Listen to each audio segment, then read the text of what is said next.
Hello and welcome to another episode of Top Deck, the series where we take a look at some of the leading TCG deck lists. On today, I have with me the returning favourite, Ben Gregson, also known as Dillema. Hello. How are you doing, Ben? Yeah, I'm good. It's me again. Hi. Once again, you have won a box, or the equivalent of a box, with a Zefra list. Yep. And yeah, so Zefra is an interesting one because I don't think anyone ever really does anything competitively viable with it, and then every now and again you'll come on and be like, hey, this is the list that I just won this massive event with. I mean, it was only like a 30-man winner box, but yeah, like 5 rounds of just meta, and I'm sat there like, ooh, look at me pendulum monsters that do nothing. Yeah, thanks, kid. Why is it good? What's good about Zefra? So it's probably the most consistent control deck, in my personal opinion. Because all of the other control decks, their engines are so small. You can obviously play a bunch of like non-engine cards in those decks. Mm-hmm. A lot of the times you brick on non-engine cards, whereas with Zefra you're playing a very tight, compact sort of 20, 30 card package of just like Zefra cards, and then you get the opportunity to play cool stuff due to the mechanic of Oracle and drawing cards off of Crocker Dragon. So yeah, and that has replaced the old Stardust Charge draw effect. It is to make room for extravagance. So I'd still play Stardust Charge Warrior if I wasn't on extra, but Okay. Yeah, for sure. And this particular list is one of the few times when you've gone over 40 to a significant amount. Yeah, with Zefra. With Zefra, yeah, specifically with Zefra. Sure, you've done it with other things, but now we're looking at a 50 card list with Zefra, and as a result you're having to pack in the extra draw power. But I imagine it doesn't hurt you too much. No, because it's literally the most consistent deck under the sun. The reason I'm playing 50 is because a lot of the time when I wanted to play additional draw cards in the deck, because I found myself losing to Infinable quite often, because they'd be like, hand loop you for 3. If you've just got 2 pendulum monsters in your hand, you can't really play the game of YuGiOh. Yeah. But having the additional draw cards allow you to actually play out of situations like that, and also they bait Omni negates for literally free. Because everybody's like, oh, Desires, extra, I need to negate that, he's drawing additional cards, and then, especially if you draw them in conjunction. So you like activate extra, it baits out a negate, and then you're like, oh, I drew Desires as well. And then your opponent looks at you funny because you play Desires and extra in the same deck. Yeah. And then you just do Zefra stuff. It just generally makes the deck more consistent despite increasing the deck count. So Sure. And do you not feel like you ever get hurt by the extra of not being able to draw? Because that shuts off like your the Crocker draw plays. yeah, it shuts off the croc play, but the thing is, if you ever resolve extra, you're just standing on Path Pass. And last I checked, every deck in the game, bar Zoo, loses to Path Pass. Yep. Yeah. Oh, Path is really good. It's a searchable floodgate, easy to establish, and you have so much protection for it. Yeah, I made a whole video on Zefra Path. Like, it stops Nibiru, it stops Eldritch cards in the back row, it stops Hulk, it stops Isolde, it stops all the Dino decks, it stops Prank Kids. So this is just like the ideal format for Path. Yeah, it's the best Path format we've had in a while, for sure. It's pretty crazy. And then on top of being able to play those broken cards, you've also slotted in Dimension Shifter. It is the best hand trap. I mean, what do you actually lose, if anything, from playing Dimension Shifter? It's just a tiny bit of recursion and your like Providence in the graveyard effect. Also, you can't resolve the Madolche package if you Dimension Shifter. Okay. I'd happily trade not being able to resolve Petting Cecil for literally stopping my opponent from playing YuGiOh for a turn. So Yeah, a rank 4 does not seem anywhere near as valuable as that impact. yeah, also, if you Dimension Shift your opponent on their turn, you can make an M7 on your own turn, detach a monster and it gets banished because Shift is still active. Then you get to add back the Shifter and Shifter them again. In lists that play it. Like, I'm only playing the one M7, and arguably I could play multiple. But it has come up where I've just gone, detach, and you're under Shifter again. So That's a pretty nice interaction. it's broke. It's very nice. Yes. And then for the going second option, so obviously there's Shifter, there's Gamma, and there's Mine, but it's only the one Mine in this build. Yeah, it was the 50th card. Okay. Realistically. So going second, you make the Metaphys Horus in the extra deck, and it essentially says negate a card, steal a monster, and then overlay with your opponent's monster, and then send a card they control to the graveyard. Yeah. Sheridan is good. Along with stacking a card on top of your deck for no reason. Oh, that's true. But there's been games where I've gone like Metaphys Horus effect, yoink your Winder. My opponent's gone, I'm under my own Winder now, and they lose. Yeah. Like, I had a game earlier against Monarch where I impermed a guy's Vanity's Fiend and then yoinked it with a Metaphys Horus, and he couldn't play under his own Vanity's Fiend on the following turn. That's a bit brutal. Had a game against Orcust where this was actually in the tournament.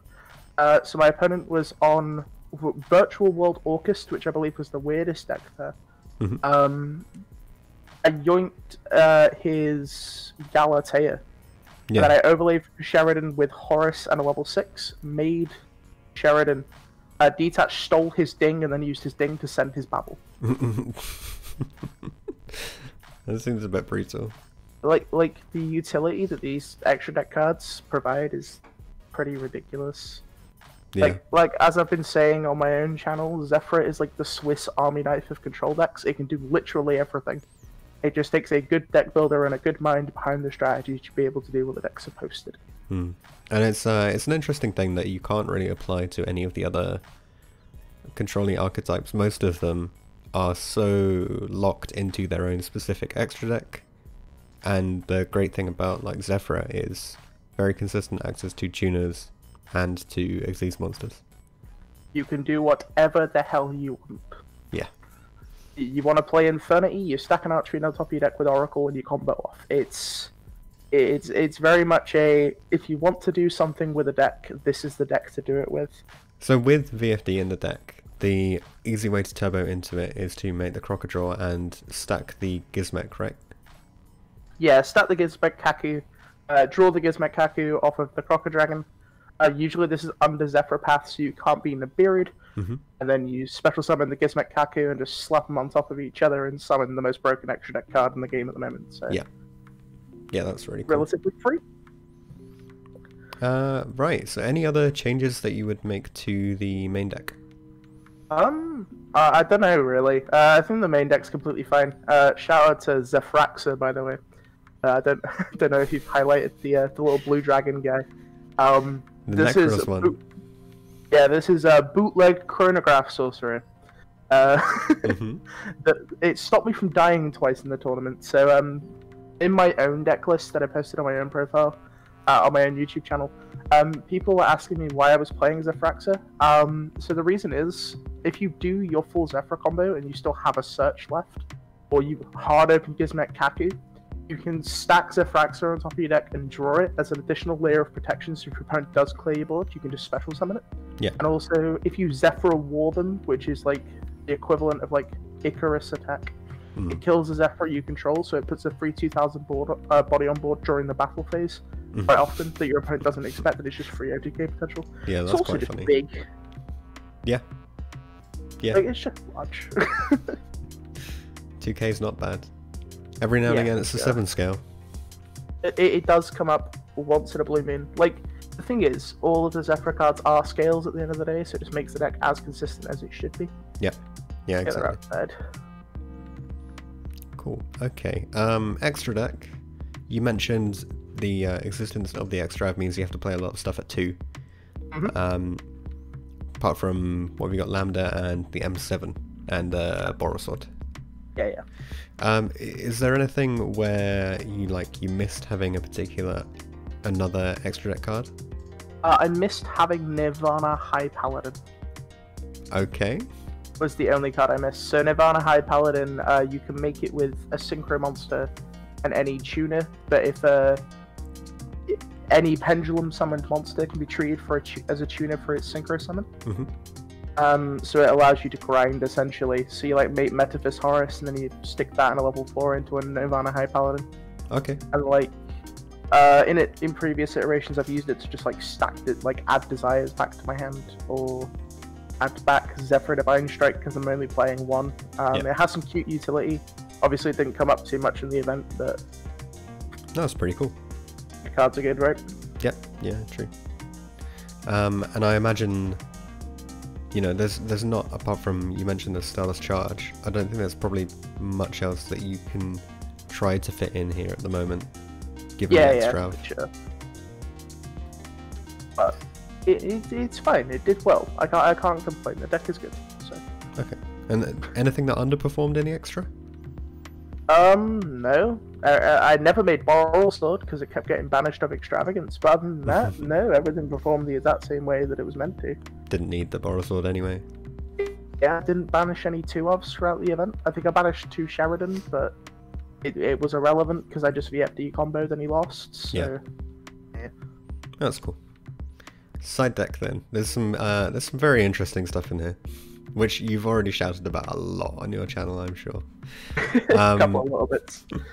So exchange, I think, is just fair enough. One of the best ways to remove a hand trap when you need to set off your initial bit of a combo. And the information's really good, right? Because then you know what route you're going to take. Yeah, exactly. Then we're on to Earthbound Immortal Warakotcha Raska, or however you want to pronounce that. This is Dave number 2. Dave 2. 2. Yeah, so this card is an alternate win condition against control. So against the control decks like Altergeist and Subterra and Buster Blader,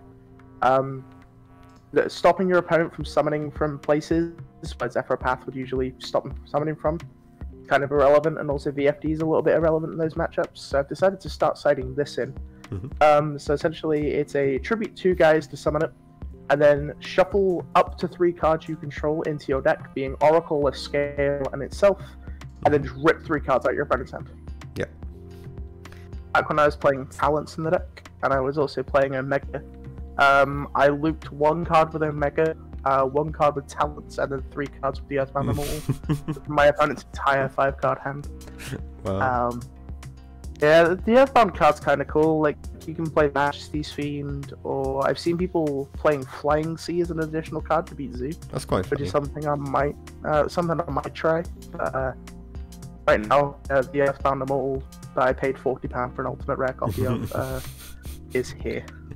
It's so wild though that you can have like all these random one-of cards to just stack and draw. And like you could play 50, you could play 60, it wouldn't matter. Yeah, and you could just side like so all your like going first side stuff can literally just be stuff you stack, right? For sure. Why Mind Drain? Is it just for Virtual World? Yeah, pretty much. The Virtual World matchup is what we call poo-poo in the business. Chuchi literally kills the entire deck because it just pops your scales and you pretty much lose. Like so Mind Drain is like, it has a couple of interesting applications against like the danger decks that make you go first. Stops Fleur. Yeah, it even stops Fleur. Like, and Ecclesia, it's relevant in certain matchups. Yeah. But it's mostly for Virtual World. Okay, sure. And then Lancia is obviously for Dinosaur and the random Banishy decks. Nib and is Gamma Seal just for the Dragoon decks, or is this for something else as well? Dragoon, Virtual World, sticks a big threat on the board that you need to deal with. Yeah. Yeah, I think we're at this we're at the stage in the format where people don't play their VFD early now, right? Because they've got the trap to protect it anyway. Yeah, they choose to play around Gamma over G's now. Yeah. So. For the cards that you side out, is it just the like hand traps and stuff? So going first, I tend to side out the shifters. Although sometimes I keep Shifter in, depending on the matchup. So I keep Shifter in versus Dino and Virtual World pretty much all the time. So I'll side out Pot of Desires quite often, or Pot of Extravagance, depending on how I'm feeling. Second, you tend to side out 1 Path and 1 Trap, Zefra Walls. Yeah. And then 1 of each draw occasionally. Like, it's all very much matchup dependent on what you feel. more than anything, because your engine's so big. You just kind of pick and choose what goes in and what goes out depending on how you're feeling about the matchup and stuff like that. There's no set pattern. Yeah. Would you ever take out any of the Zefra monster lineup? Zefra comes out quite often. Okay.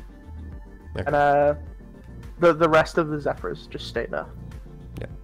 They do their job every game, so. Well, they give you access to the extra deck, and they let you do your pendulum summon and stick your path and stuff. So.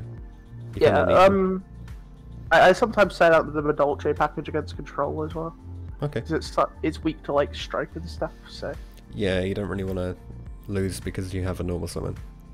Yeah, for sure. Okay. What about your matchups from the event then? Do you want to take us through those?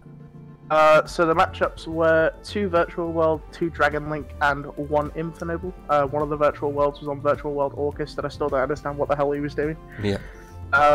So round 1 was Virtual World, which was a 2-0 victory in my favour. Game 1 was Calamities. Game 2 I opened Dimension Shifter and Combo, so that was relatively easy. Mm-hmm. Round 2 was Infernoble. I got my hand looped for 3 in Game 2, so we just lost that game. Rough. Round 3 was round 3 was Virtual World. That was a 2-0 on my end. Game 3 he opted to play around Gamma instead of playing around Gamma Seal. Mm-hmm. Lost. Round 4 was Dragon Link. The matchup's relatively free because Zefra Path just beats the entire deck. Yeah. And I drew Shifter going second. And then lost the die roll in round 5 to Dragon Link. He full combos. I scoop game 1. Game 2, Mind Ring gets sided in and he wins me the game. And then game 3, I open Lancia and Nib. Yeah, that's kind of enough. It is, especially when he hard opens Red MD. Yeah. So. Bit unfortunate for him. Yeah, it happens. Yeah. Well, I think we've covered everything about the deck itself. Do you want to go over any shoutouts?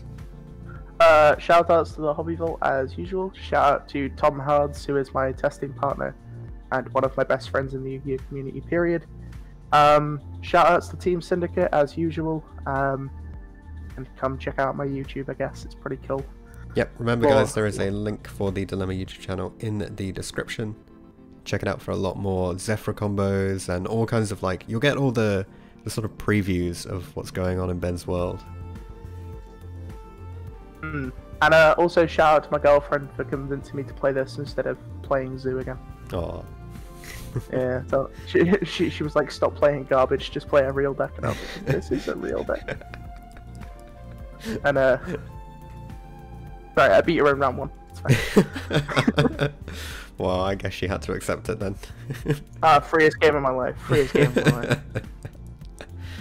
Cool. Thanks very much for coming on and for taking us through your list. Congratulations on your win. Thank you.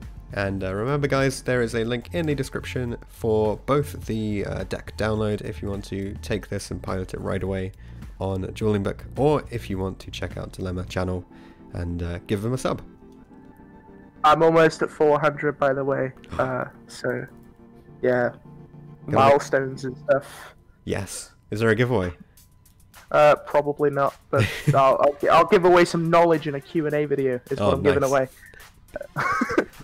Come learn about me. Sounds cool. See you there.